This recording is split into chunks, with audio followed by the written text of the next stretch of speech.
मुख्यमंत्री मोहन चरण माझी घोषणा उपरे प्रश्न उठाई बीजेडी पक्षरु आज साम्बादिक सम्मेलन करा जायछि। मुख्यमंत्री जाजपुर गस्त अवसर में जिला को 1000 कोटी टंकार प्रकल्प भेटी देइछन्ति बोली कहिथिले।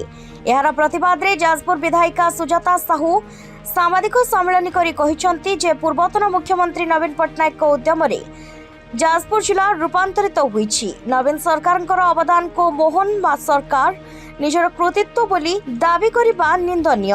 जजाति केशरी मेडिकल कॉलेज और नर्सिंग स्कूल पाई नवीन सरकार घोषणा करथिले। जजाति केशरी मेडिकल कॉलेज नाम पूर्वरु महाराजा जोड़ा जिबाकु नै मध्य से प्रश्न उठाइछन्ति।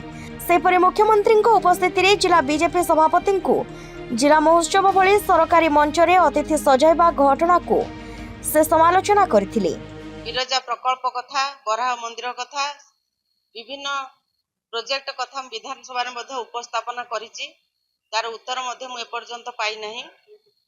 तापरे काली मुख्यमंत्री जो आसीथिले सेतिरे से विभिन्न प्रोजेक्ट को एठी उद्घाटन करि जाइछन्ति। तांकर बोली ए समयर प्रोजेक्ट बोली कहि नूतन प्रोजेक्ट बोली से उद्घाटन करि जाइछन्ति।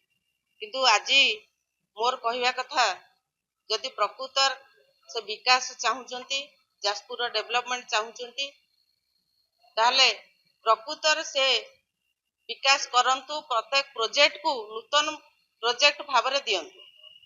जो काम जाजपुर बंद अछि आगो को मध्य मु आपण मानक माध्यम रे देखैबी केते गोटे प्रोजेक्ट अछि देखैबी आ मध्य कहिबी केतेटा पोल केतेटा रास्ता वर्तमान पई बंद होई कि पड़ीची।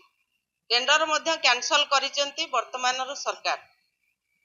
तेणु आगामी दिन रे जो जो प्रकल्प करिसेंती, जो मेडिकल कथा कहिबे 100 सीट थिला पूर्व सरकार समय रे, किंतु वर्तमान से 50 सीट मेडिकल पई देइसेंती।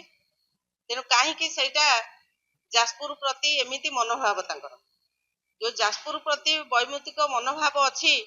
काली एठी 1.5 घंटा मुख्यमंत्री भाषण देले, बहुत जाजपुर डेवलपमेंट करिया पई बहुत कथा कहि देई गले, किंतु सेटा काम रे करबा दरकार। जाजपुर रो विभूत पृष्ठिंग रिपोर्ट संचार लाइव।